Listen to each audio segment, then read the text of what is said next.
Good morning students, કેમ છો? બધા મજામાં ને? તો અગાઉના લેક્ચરમાં તમને ડિકમેન પ્રક્રિયાનો સિદ્ધાંત, પ્રક્રિયાની ક્રિયાવિધિ અને સાથે સાથે એક સરળ ઉદાહરણ તમને કરાવી દીધું છે. હવે આપણે આગળ વધીએ તો લેક્ચર નંબર 9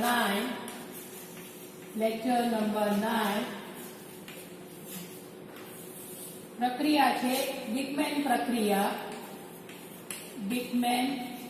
પ્રક્રિયા અથવા ડિકમેન સંકલન પ્રક્રિયા અથવા ડિકમેન સાયક્લાઇઝેશન ચક્રીયકરણ ને પ્રક્રિયાનો ક્રમ છે 3. તો આપણે પ્રક્રિયાનો સિદ્ધાંત યાદ રાખવાનો હોય તો ડાયએસ્ટર આપણે શું લેવાનું છે? આમાં ડાયએસ્ટર એક જ રિએક્ટન્ટ અથવા સબસ્ટ્રેટ લેવાનું છે. ડાયએસ્ટર એક પ્રકારના શું છે? આણ્વીય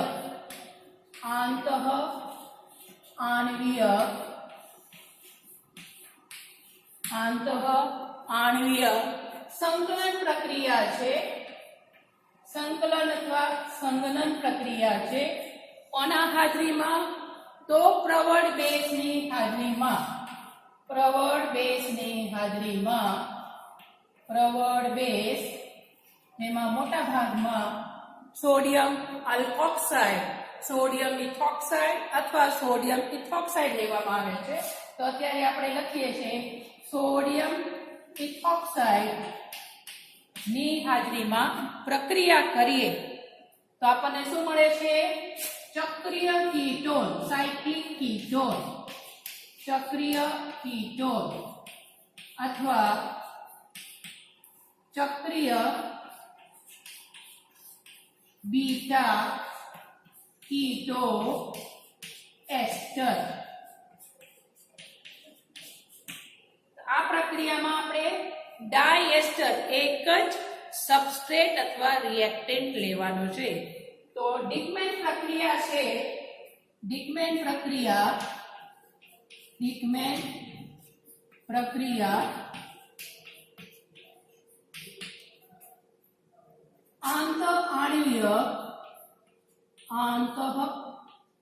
આણ્વીય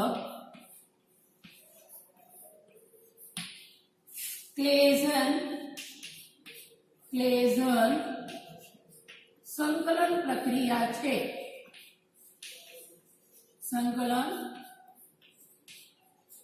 પ્રક્રિયા છે. અગાઉ તમને ઉદાહરણ કરાવી દીધું છે. તો બહુ સરળ પ્રક્રિયા છે. પ્રક્રિયા હાવ ઈઝી છે.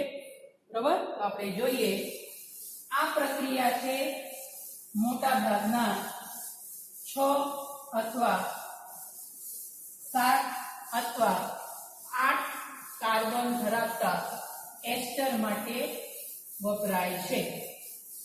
5 અને 6 સભ્યોવાળા એસ્ટર આપણને જેની પર મળે એ સ્થાયી હોય, એના કરતા 6 કરતા ઓછા હોય, કાર્બન ઓછા હોય તેમાં સ્થાયી ધરાવતો નથી.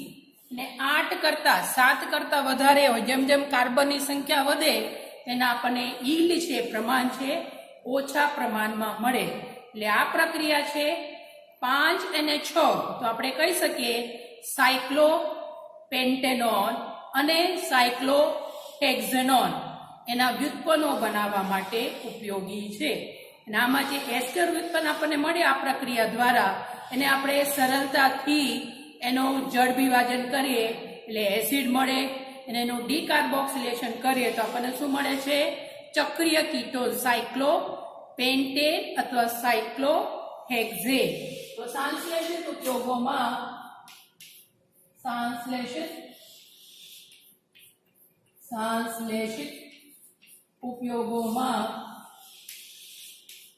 સિન્થેટિક એપ્લિકેશન્સ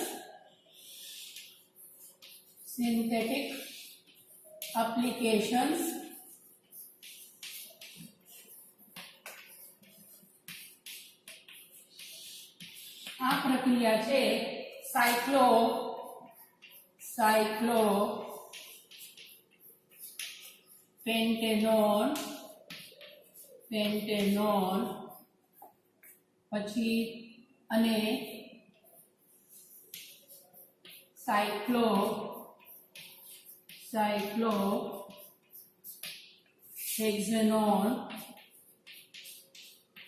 હેક્ઝેનોન વ્યુત્પન્નો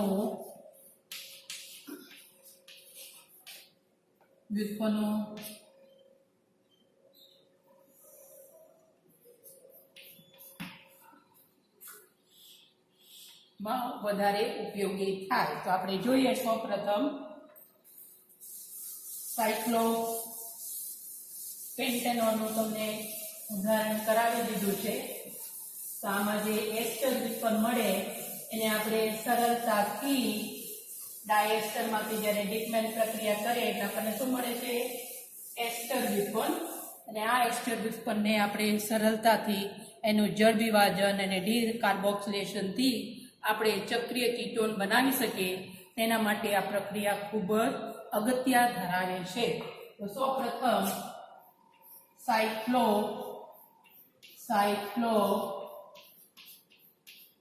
પેન્ટેનોન ની બનાવટમાં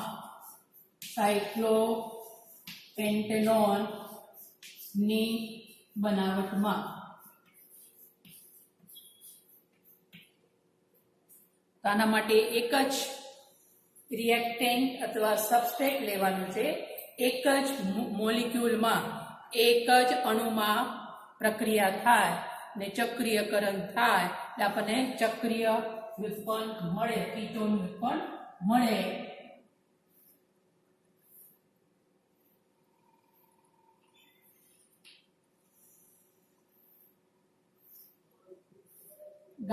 કાર્બન ગણીને લખજો એટલે તમારાથી ભૂલ ના થાય. C2H5 આ છે 1 2 3 4 5 ને આ છે 6.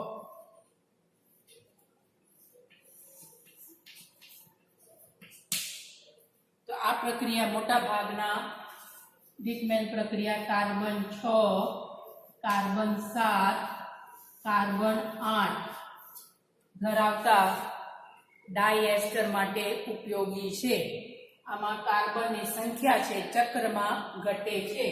6 હોય તો શું થશે? C5 આવે ને 7 હોય તો C6 આવે ને 8 હોય તો ચક્રમાં 7 જ કાર્બન આવશે. એક કાર્બન ઘટે છે. અને આ છે મોટા ભાગના 6 થી 8 કાર્બન ધરાવતા સંયોજનો માટે ઉપયોગી છે.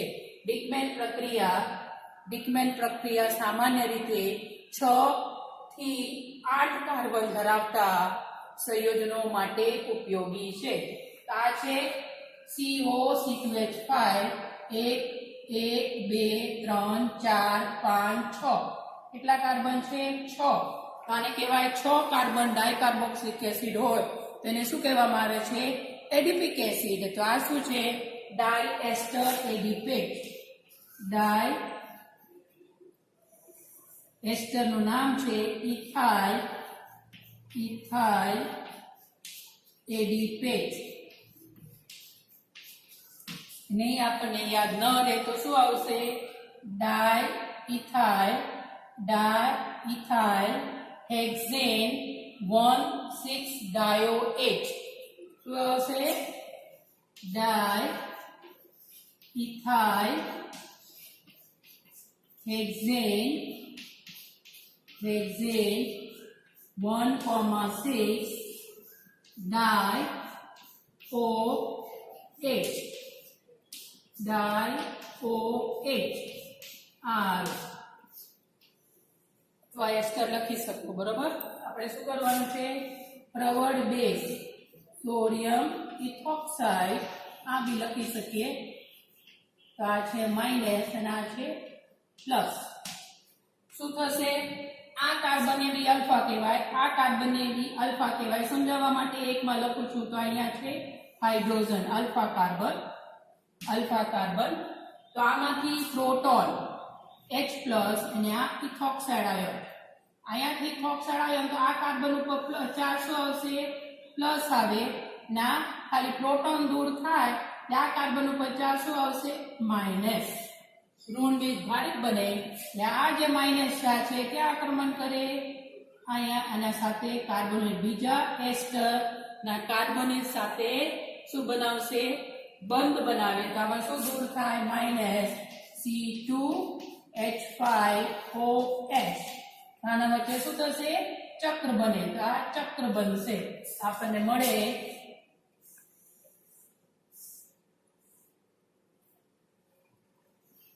બરાબર. આ છે 1 2 3 4 5. પાંચમા સાથે શું જોડાયેલા છે? કાર્બોક્સિલિક એસ્ટર. તો અહીંયા શું આવશે? COC2H5. બરોબર. હવે નામકરણ કરવું હોય તો આપણે મેઈના ચક્રીયને લેવાનું છે. તો આનું નામ છે સાયક્લોપેન્ટેનોલ. તો આ આવશે 1, આ છે 2 3 4 5. આનું નામ થાય 2 કાર્બિથોક્સી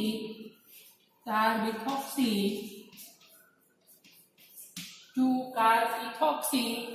એ 5 સભ્યો વાળા ચક્રીય સંયોજન છે કીટોન. એટલે શું આવશે?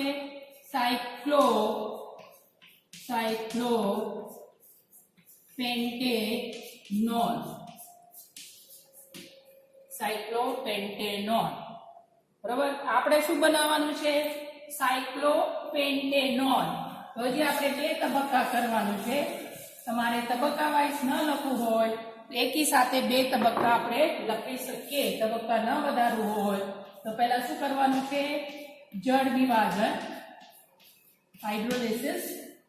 જળ વિભાજન કરો તો એસ્ટરમાંથી આપણને શું મળે? એસિડ મળશે. તો શું દૂર થાય? Ethanol C2H5OH.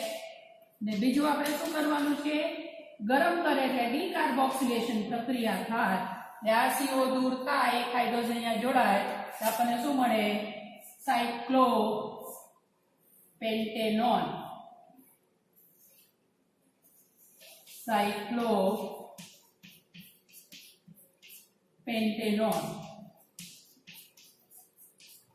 તો આને કહેવાય લિગ્મેન્ટ પ્રક્રિયા છે સાયક્લોપેન્ટેનોલ એસ્ટર. એનું સરળતાથી આપણે શું કરી શકીએ? જળ વિભાજન અને ડીકાર્બોક્સિલેશન. એટલે આપણને શું મળે?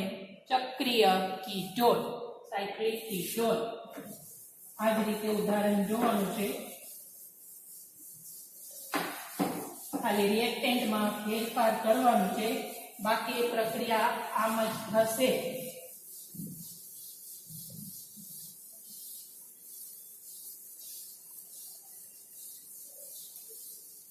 હવે આપણે 5 સભ્યો વાળા બનાવ્યા. હવે આપણે શું બનાવવાનું છે? 6 સભ્યો વાળા ચક્રીય કીટોન. શું થશે? સાયક્લોહેક્ઝેનોન ની બનાવટમાં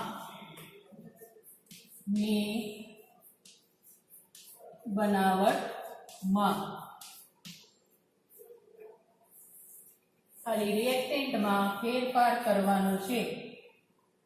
સાયક્લોહેક્ઝેનોન. અગાઉમાં આપણે લીધા 6 કાર્બન ધરાવતા એસ્ટર.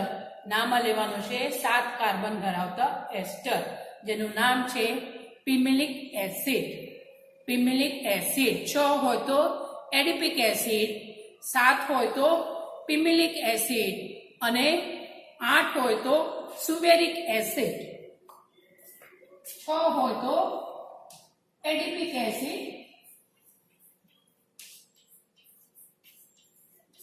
એડિપેટ આવે, એસિડ નહીં, કાર્બોક્સિલિક એસિડ હોય તો એડિપિક આવે, એડિપેટ આવે. આપણે ડાયએસ્ટર ની વાત કરીએ છીએ. 6 કાર્બન ધરાવતા ડાયએસ્ટર હોય તો શું આવશે? એડિપેટ. 7 હોય તો પિમિલિએટ.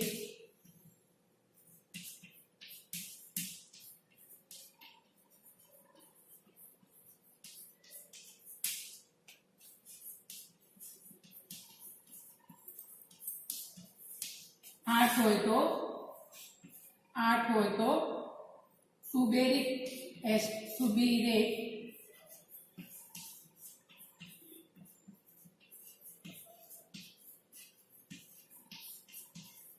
જ્યારે કાર્બન છે વધારે હોય તો આમાં જે પ્રમાણ છે એ બહુ ઓછા પ્રમાણમાં મળે, ઈંડ છે ઓછા પ્રમાણમાં મળે, એટલે આ બે માટે જ વધારે ઉપયોગી છે.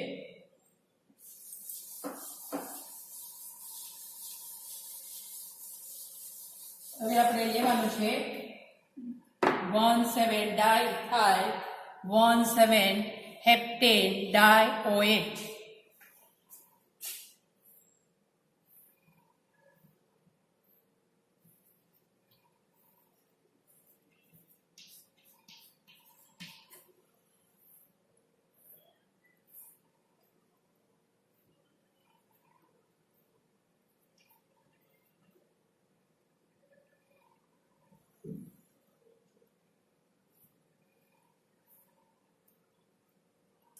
હજી વ્યવસ્થિત કરીએ.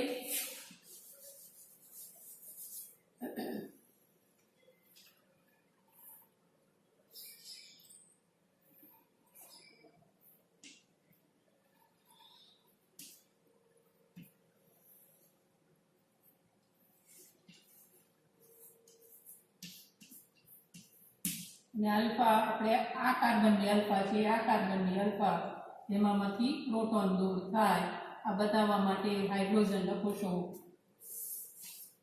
C2H5ONA sodium ઇથોક્સાઇડ.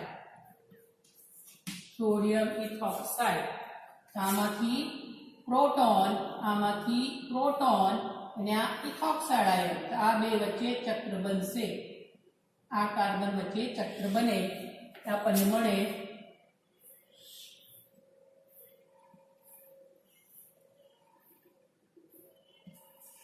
આપણે ગણી લઈએ 1 2 3 4 5 6 બરોબર. આ છે 1 2 3 4 5 6 6 સાથે એસ્ટર ગ્રુપ છે તો આવશે CO C2H5. 1 2 3 4 5 6 7 કાર્બનમાંથી આપણને શું મળે છે? આ નંબર છે 7. આનું નામ છે ડાઇથાઇલ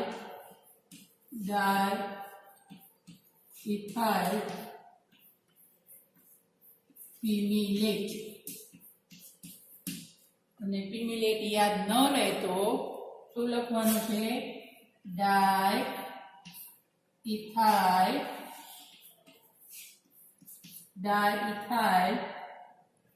હેપ્ટેન 17 ડાયોએચ. તો આપણને શું મળે છે? આ આપણે મેઇન છે તો આ શું આવશે? અહીંયા 1 2 તો શું આવશે? 2 કાર ઇથોક્સી 6 સભ્યોવાળા ચક્રીય કીટોન છે એ નામ થાય સાયક્લો તો આવશે હેક્ઝેનોન.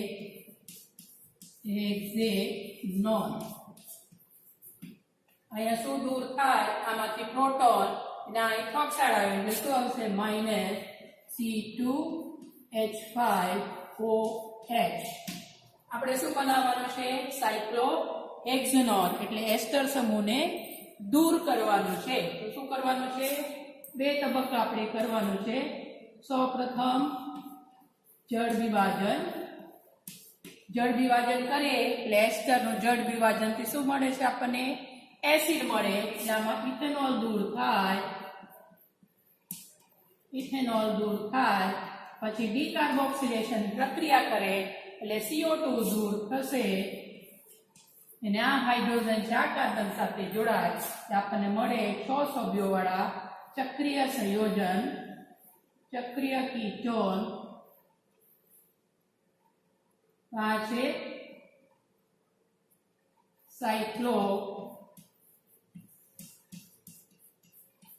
હેક્ઝેનોન.